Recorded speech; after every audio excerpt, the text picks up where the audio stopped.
quien es aún juez interino de la Corte de Justicia. Justamente en esta semana tendrá una transición personal el doctor Valverde, dejando este cargo de juez de la Corte de Justicia para integrarse a sus labores en la Corte de la provincia de La Suay. Quisiéramos, doctor Valverde, su opinión sobre lo que está sucediendo con el tema electoral en el país. Los resultados han sido proclamados en este fin de semana, pero existen reclamos no solamente de Yacu Pérez y su candidatura, de múltiples entidades e instituciones en el país que piden mayor transparencia en el proceso, y algunos procesos de carácter legal que intentan iniciarse a través de la Contraloría, la Fiscalía, que son rechazados. Múltiples otros procesos de una Contraloría social que varias entidades intentan hacer, entre ellas la prestigiosa Comisión Ciudadana Nacional Anticorrupción.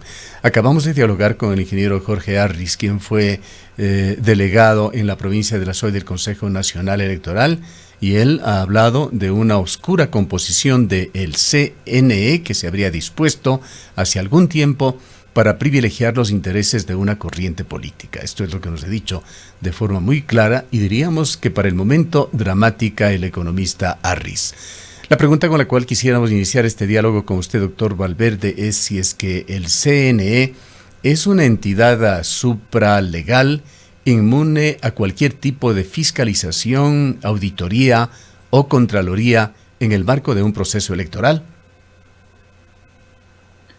Muy buenos días, Gustavo. Buenos días, Rosana. Buenos días a la gente que nos escuche, que nos ve. Un gusto poder compartir con ustedes unas reflexiones sobre temas de trascendencia nacional.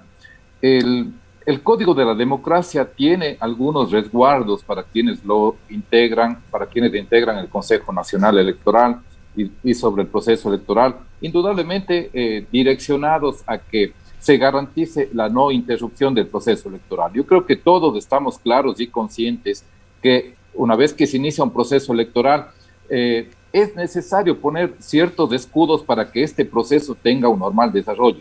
Vea usted, por ejemplo, las leyes electorales, todo lo que significa la normativa, no se puede reformar sino un año antes del proceso electoral. ¿Para qué? Para brindar seguridad jurídica y que los actores políticos y todo el Ecuador sepa exactamente qué va a ocurrir durante ese proceso eleccionario y sobre todo a qué normativa nos vamos a sujetar. No se puede iniciar, por ejemplo, un proceso penal en contra de quienes integran el Consejo Nacional Electoral.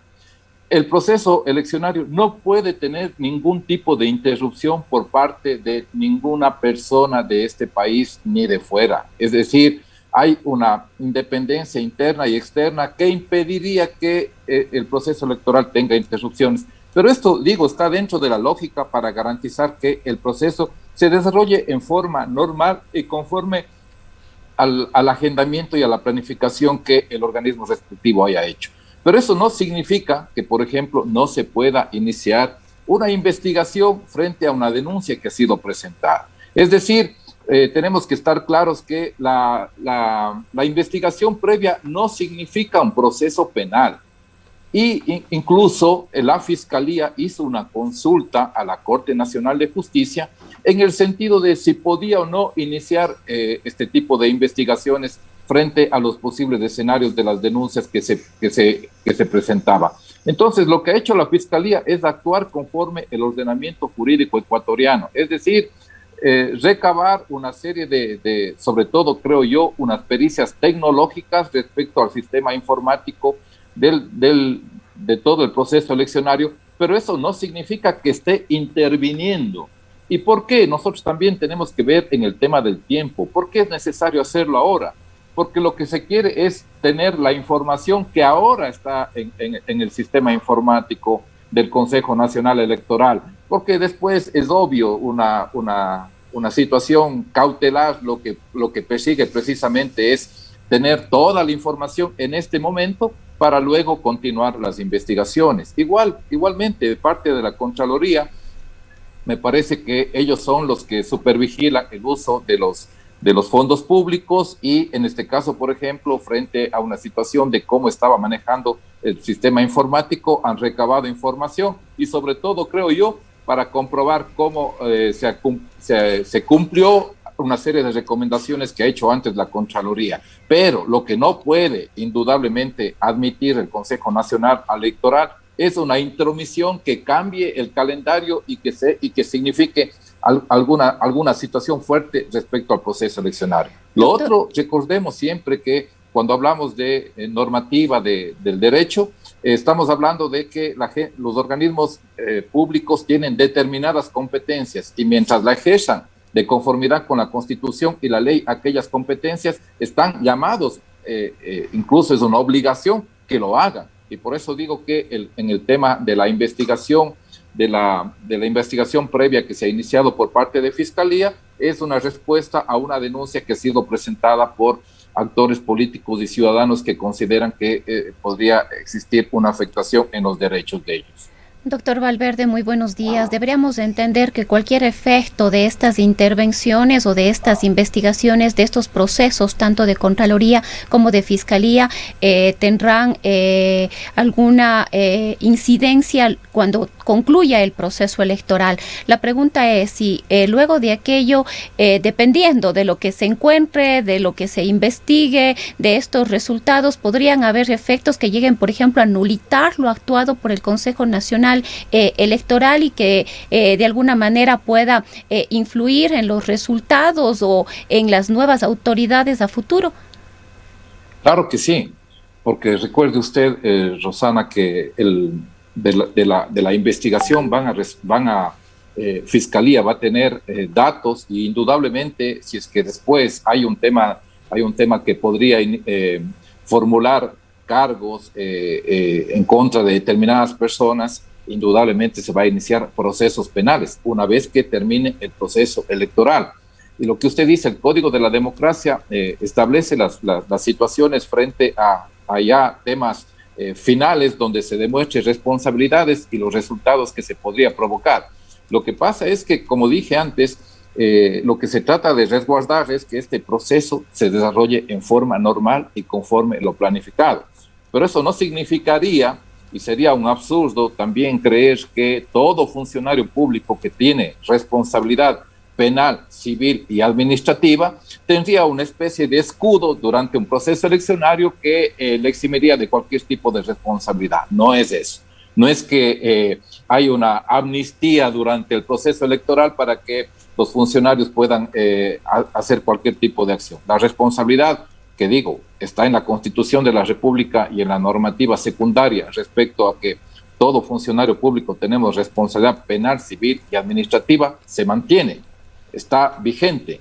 El tema es que las investigaciones, procesos penales y todo tiene que, digamos que, iniciarse cuando la normativa respecto a lo que resguarda el proceso electoral lo permita. Eso es, o sea, esa distinción, hecha esa distinción, yo creo que estamos claros en que los organismos están actuando conforme a sus competencias y conforme al ordenamiento jurídico ecuatoriano. Deberíamos de entenderle, doctor Valverde, entonces, de que el CNE y el sistema electoral puede ser auditado, pero no puede ser intervenido de ninguna manera en este periodo. Y de allí nos gustaría también preguntarle su criterio personal sobre el recuento de votos que de un acuerdo aparentemente concreto entre dos candidatos que se dio el 13 de febrero, avalado por la presencia de los vocales del CNE y observadores internacionales, se ha ido diluyendo. Yo creo que el Consejo Nacional Electoral lo que tiene que hacer es cumplir lo que manda el Código de la Democracia, es decir, está claramente establecido que si es que hay un reclamo, él tiene que dar paso a ese reclamo de los actores políticos que consideran que hay una afectación en los derechos. Recuerde usted que hay un debido proceso para toda denuncia, para toda actuación, y tiene que dar trámite, indudablemente, respecto a esas denuncias. Lo que tenemos que poner énfasis en que el proceso electoral no puede ser interrumpido. Esa es la base. Es decir, o de no, se provocaría un caos, porque hay un agendamiento, hay una planificación, está previamente establecido cuáles son las fases del proceso electoral. Eso tiene que resguardar el Consejo Nacional Electoral. Y ninguna institución, ni Contraloría, ni Fiscalía, puede realizar acciones u omisiones que puedan calificarse como una intromisión para afectar ese proceso electoral. Pero mientras tanto, por ejemplo, en este caso, pidan cuentas de recomendaciones que ha hecho la Contraloría respecto al manejo informático y este rato Fiscalía, por una denuncia presentada que la está tramitando, recabe toda la información de lo que consta en el sistema informático. Vea usted, por ejemplo, no soy un experto en el tema, pero todos tenemos nociones básicas de que, por ejemplo, al sistema informático hay determinadas personas que pueden acceder, hay unas licencias, hay unas firmas electrónicas, quién introduce la documentación. Todo eso seguramente Fiscalía quiere tener claro este rato,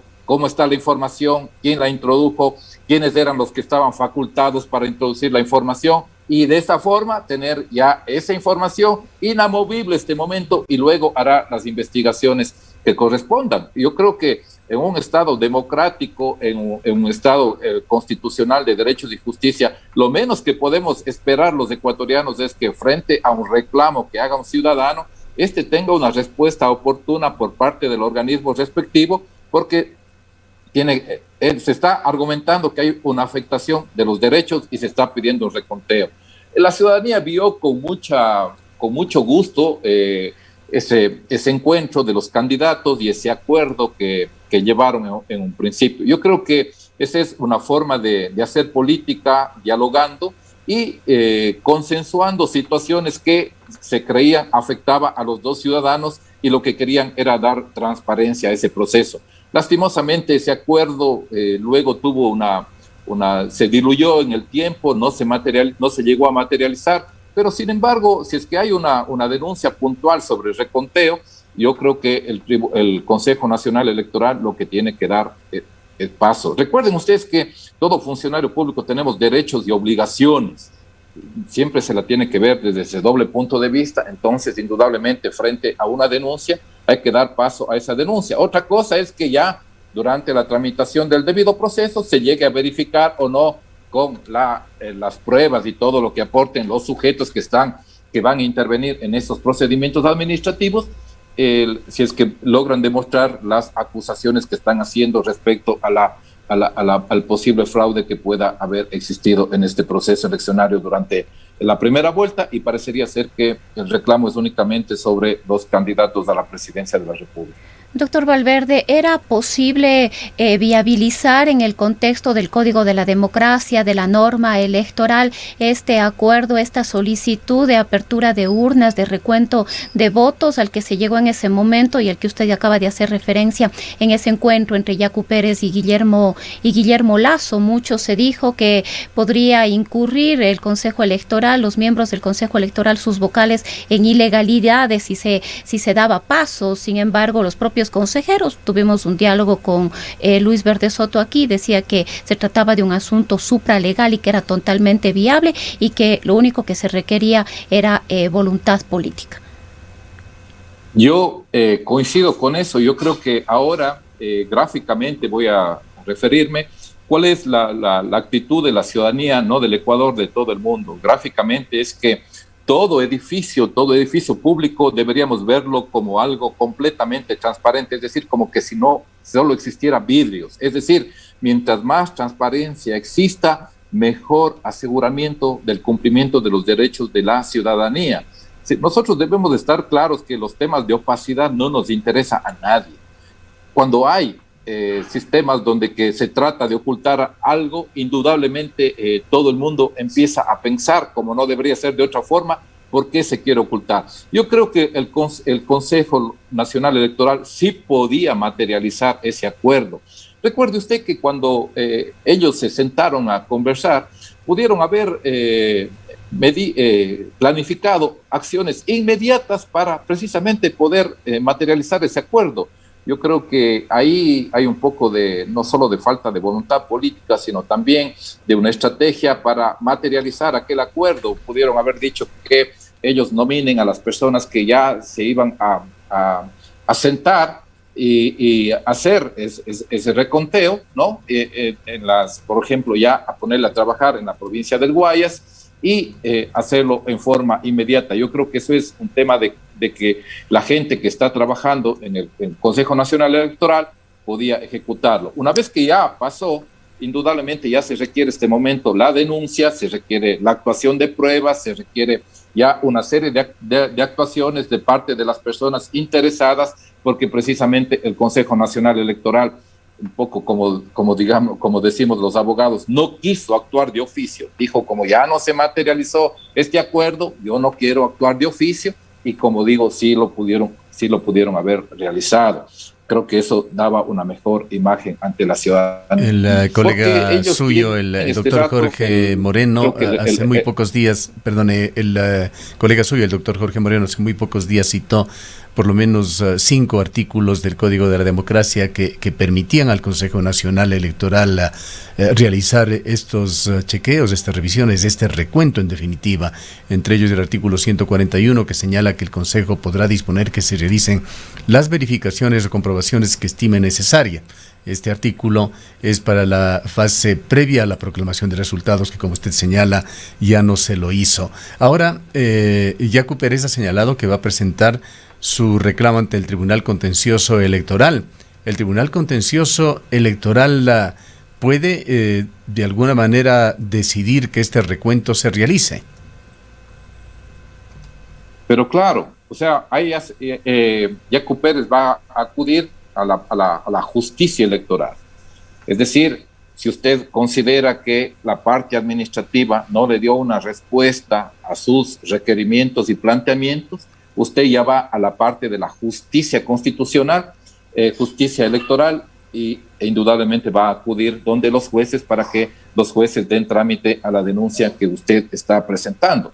Recuerde usted que el artículo que usted mencionó dice, estime necesario. Si es que usted escucha que hay reclamos de actores políticos, usted como Consejo Nacional Electoral podía considerar y estimar necesario hacer una verificación para precisamente decir, aquí no hay nada que ocultar, no tenemos nada que no pueda hacer, sino ante la ciudadanía de forma transparente, y en consecuencia proceder de la forma que, incluso siguiendo el parámetro que acordaron los dos sujetos políticos, hacerlo. Como digo, lastimosamente no lo hicieron. Ha habido, me parece que mucha contradicción entre quienes integran el Consejo Nacional Electoral, y eso indudablemente no les ha permitido hacer acciones afirmativas, como llamamos los abogados, para que este proceso más bien sea de mucha transparencia. Han acordado cosas y luego ellos han terminado, digamos que terminando ese mismo acuerdo de ellos y no ejecutando las acciones que ellos habían manifestado. Entonces, lastimosamente, a veces ese tipo de situaciones en las que prevalece otro tipo de intereses y no ese consenso que en un principio expresan ellos mismos, hace que la gente dude de sus actuaciones y de la forma en que la están realizando. Ahora, lo que tenemos que nosotros los ecuatorianos asegurar que esas denuncias tengan el trámite normal que debe tener, y que tengan una respuesta oportuna y eficaz. En este caso, si es que se acude a la justicia electoral de parte de los jueces electorales, y que los ciudadanos que se crean afectados en los derechos acudan a los órganos respectivos. Y nosotros, los ecuatorianos, vigilantes de todas aquellas acciones que nos permitan tener la certeza de que en el proceso electoral se ha actuado conforme a los principios y a las normas que los gobiernan. Con respecto a otro tema que está pendiente y que ha motivado acciones de la Fiscalía General del Estado, doctor Valverde, en la posible donación de fondos del Ejército de Liberación Nacional, Grupo Subversivo Colombiano, a la campaña del señor Arauz. El Código de la Democracia contempla en el artículo 281 infracciones relativas al financiamiento de la política y gasto electoral, y en el numeral 4 señala que en caso de aportes ilícitos, la persona responsable del manejo económico de una campaña electoral sufrirá la suspensión de los derechos políticos, y la candidata o candidato electo o no perderá además el cargo para el que fue elegido. En caso de existir indicios de que dichos aportes ilícitos provienen de actividades ilegales o directivas o delictivas, el CNE pondrá estos hechos en conocimiento de la Fiscalía General del Estado. Quisiéramos su opinión sobre este tema adicional que se encuentra también aún en proceso? Ahí tenemos dos actuaciones importantes, creo yo, respecto a los partidos políticos tienen que rendirle cuentas al CNE de todos los gastos, incluso hay periodos de tiempo marcados, creo que son cada 8 días, cada 15 días, tienen que ir dando cuenta de todo lo que han recibido y de cómo se ha invertido en la campaña electoral. Yo creo que ahí, por ejemplo, el CNE puede entrar de oficio a hacer una auditoría respecto a esos ingresos, quiénes fueron los que aportaron, no solo de determinado partido, sino de todos los partidos que ellos quieran hacer esa auditoría. Y tenemos también la información que vino del fiscal de Colombia a la par con la fiscal ecuatoriana para brindar información. Recuerden ustedes que ahí nuevamente estamos en una investigación previa que no es pública. Seguramente la fiscalía está recabando todos los elementos que sean necesarios, pero eso no significa que necesariamente lleguemos a un proceso penal. Recuerden que la fiscalía, cuando obtiene los elementos de convicción necesarios para instruir un proceso y formular cargos en contra de determinada persona, recién ahí es porque ellos consideran que hay la conducta se subsume en el tipo penal que está en el Código Orgánico Integral Penal. Estoy seguro que, tal como en el caso de la denuncia de los otros actores políticos, la Fiscalía estará recabando todos los elementos que sean necesarios para precisamente tener aquellos elementos de saber si es que esa denuncia tiene fundamento o no tiene fundamento. Y con eso indudablemente podría llegar incluso al archivo de la denuncia si es que no hay los elementos necesarios. Pero también yo digo que el Consejo Nacional Electoral puede auditar la utilización de los recursos, quienes fueron los que aportaron para efectivamente, digamos que hacer un cruce de información frente a una denuncia y también ellos, porque como bien dice usted, ellos podrían de encontrar algún tipo de anomalía, remitir toda la información que sea necesaria a la Fiscalía para que sea la Fiscalía la que inicie la investigación y ver si se llega a un proceso penal. Y ellos, administrativamente, indudablemente, ejecutar todas las sanciones frente al cometimiento de aquella infracción. Obviamente, garantizándose el debido proceso. Aquí lo que tenemos que esperar, y esto es una garantía de todos los ciudadanos, es que siempre ese es un escudo, repito, de todos los ecuatorianos y de todos los habitantes de este mundo, siempre defender la garantía de la presunción de inocencia, pero también canalizar las denuncias y hacer toda la investigación que se requiera para llegar a la certeza de que si los hechos que se denuncian ocurrieron o no ocurrieron en la forma que se manifiesta. Ya que estamos analizando estos temas también, y con esto concluiríamos, doctor Valverde, ¿cuál es su criterio sobre lo que hizo la Corte Constitucional con respecto a una acción presentada por Rafael Correa, en la cual alegaba vulneración al debido proceso en la garantía de ser juzgado por un juez competente, independiente e imparcial? La Corte no le dio paso a este recurso. Los abogados de Rafael Correa han señalado, sin embargo, que les queda aún un recurso de revisión ante la Corte Nacional de Justicia, recurso que se reservan para el momento oportuno, así lo han dicho, señalando que además, cuando lo presenten, lo harán con alguna prueba que no fue aceptada en el proceso cuando se había cerrado ya el periodo respectivo, proceso en el cual Rafael Correa fue condenado. Su opinión sobre ese tema. Con la Constitución del año 2008, todo proceso antes terminaba en la justicia ordinaria, pero ahora usted puede implementar una acción que le llamamos acción extraordinaria de protección frente a la Corte Constitucional, cuando efectivamente una persona considera que se le han afectado los derechos constitucionales, los derechos al debido proceso, y en consecuencia acude al órgano, al máximo Tribunal de Justicia Constitucional de nuestro país para que realice un pronunciamiento respecto a esa situación. Aquí hubo ya un pronunciamiento en la Corte Constitucional, hay una sala de admisión y previamente se califica si efectivamente la demanda merece o no pasar el filtro de la admisibilidad para luego ver si es que es o no ya pronunciarse sobre el fondo. La demanda que presentaron muchas de las personas que estuvieron involucrados en ese proceso no pasó este primer filtro, es decir, no pasó la fase de la admisibilidad. Es decir, los jueces constitucionales en voto de mayoría consideraron que las acusaciones que se hacían respecto a la vulneración de los derechos constitucionales durante la tramitación del procedimiento ante la justicia ordinaria no estaba debidamente justificado y argumentado, y por lo tanto no pasó a la siguiente fase para ver si es que era procedente o no en el fondo aquellas acusaciones. Indudablemente los actores a los que usted se ha referido han sido insistentes en decir que acudirán a los órganos internacionales, y dentro de la justicia ordinaria hay efectivamente ese recurso de revisión que lo tenemos en nuestra legislación solo en materia penal, porque entenderemos que el propósito del legislador siempre es que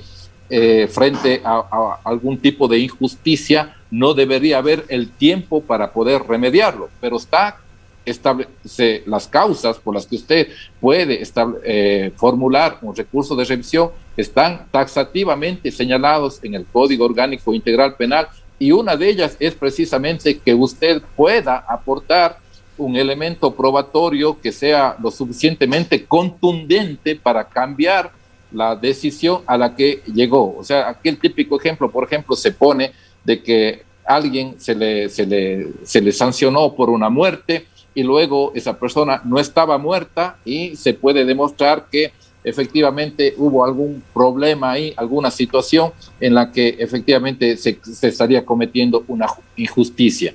Ese es un típico ejemplo que se estudia en la doctrina. Entonces, ellos podrían proponer el recurso de revisión, pero también ahí está sometido a una fase de admisibilidad para ver si efectivamente está dentro de los presupuestos que establece el Código Orgánico Integral Penal, y si es que hay una argumentación lo suficientemente fuerte para pasar a la siguiente fase, que ya es convocar a una audiencia y luego un pronunciamiento por parte del tribunal que le corresponda conocer ese proceso. Yo creo que aquí lo que hay que defender siempre es la institucionalidad. Los sujetos procesales pueden acceder a los derechos que establece nuestro ordenamiento jurídico bajo el paraguas del debido proceso, y todo el mundo tiene ese derecho de acceso a la justicia, y los tribunales de justicia a dar una respuesta. Vea usted, hace algún tiempo nosotros estábamos hablando de que se iban a implementar las acciones extraordinarias. Esta acción extraordinaria implementada ya recibió una respuesta de los jueces de la Corte Constitucional. Ahí terminó el debate constitucional. Eso ya no se lo puede proponer nunca más. Ahí terminó esa posibilidad que establece el ordenamiento jurídico, y por lo tanto ellos dicen que se reserva el proponer el recurso de revisión, y efectivamente el recurso de revisión lo pueden proponer en cualquier momento. Es decir, no hay un tiempo determinado dentro del cual, si usted no lo propone, ese recurso de revisión ya no cabría por ser extemporáneo. Creo que los ecuatorianos debemos defender el sistema jurídico y hacer que los justiciables reciban la respuesta.